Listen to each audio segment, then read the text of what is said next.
Emma Stone stars as a Frankensteinian bride in the art house oddball comedy horror film entitled Poor Things, directed by, I have to read it, sorry, Yorgos Lanthimos, who gave us The Favorite, which was like one of the best movies I saw that year. Poor Things is really interesting. So I wasn't quite sure what to make of this from the trailers. The trailers make it look really weird, and it is really weird. The film uses a lot of like super widescreen, fisheye, wide-angle lenses that really kind of distort the image.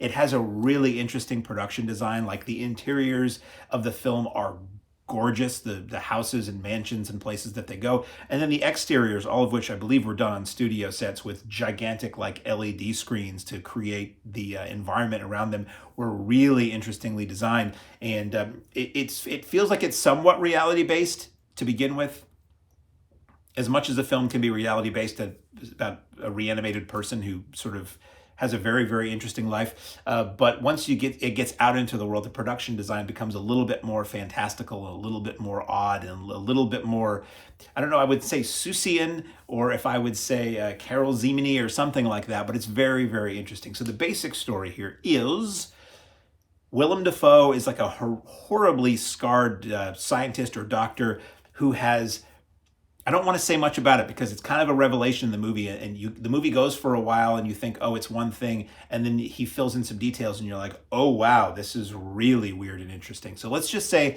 that what you see at the beginning of the film is that excuse me, I get choked up when I talk about Willem Dafoe.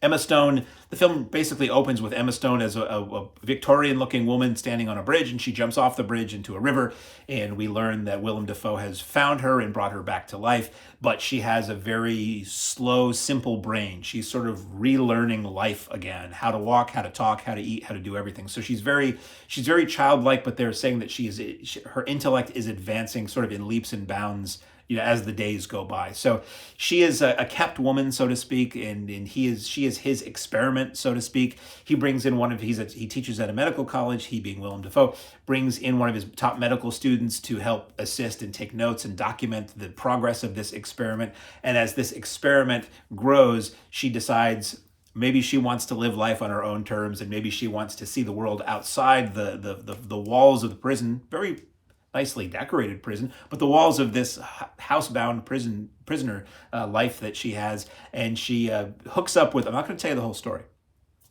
She hooks up with insatiable lout, I believe he's referred to as a cad and a basher or something like that in the film, Mark Ruffalo, as this really kind of erudite guy with very large appetites for many things, whisks her away, and the world, she discovers the world. That's all I'm going to tell you about it.